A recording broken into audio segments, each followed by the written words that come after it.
I was shocked. But, I shouldn't have been. I shouldn't have been surprised. None of us should have been.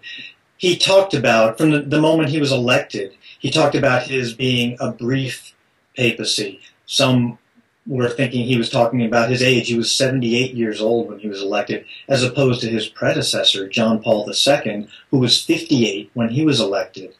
And some thought, Benedict doesn't think he'll live very long, and so his is going to be a brief papacy. But he also talked more openly about the idea of a pope resigning, which is almost considered blasphemy in the modern era because it's happened so infrequently. It hasn't happened for 600 years, really.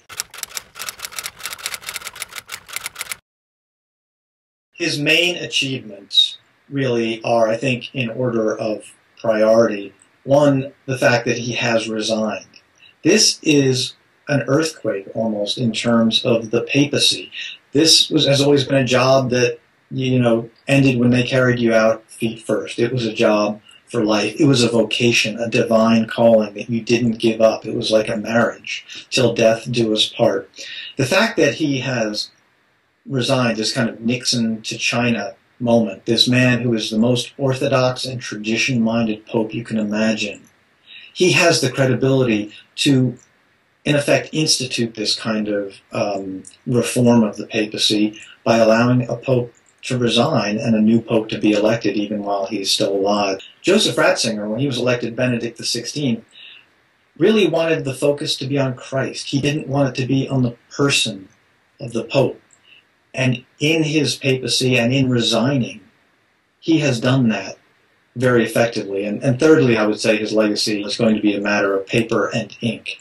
His writings, his encyclicals, his books on the historical Jesus, his sermons and homilies, which have often been collected. Very profound, very moving, very beautiful, and I think those will be his real legacy. His failures are not inconsequential, and they had to do with the administration of the Roman Catholic Church. Look, a pope's job is, like any bishop, to teach, to sanctify, and to govern. It's a threefold job. Governing is tough.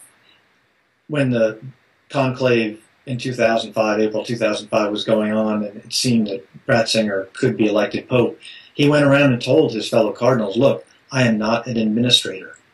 He was warning them. He's a theologian. He's a scholar. He's not interested in reforming and running the church.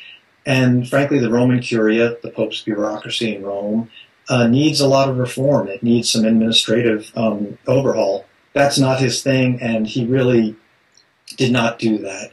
The second thing was on the sexual abuse scandal, crisis, so much in the forefront of people's minds. He took a lot of steps behind the scenes in terms of policies and getting rid of priests, and in terms of allowing papal aides to speak out about the urgency of this matter and what the church needs to do.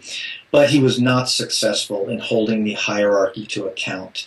Those are the things that are going to be front and center, frankly, in the public's mind when it comes to Benedict and the sex abuse crisis.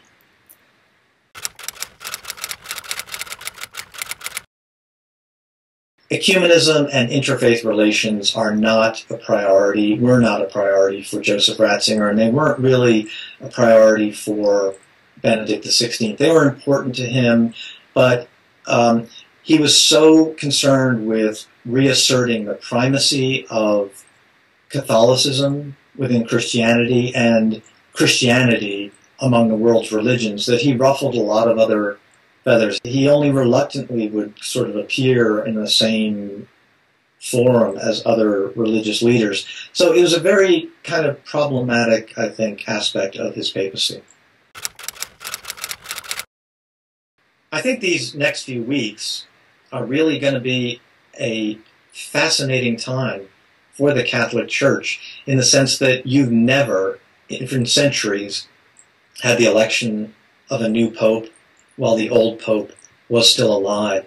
There are still a lot of questions that need to be answered. The pope, they say, is going to retire basically to a community, cloistered community there in the Vatican, but he will still be there.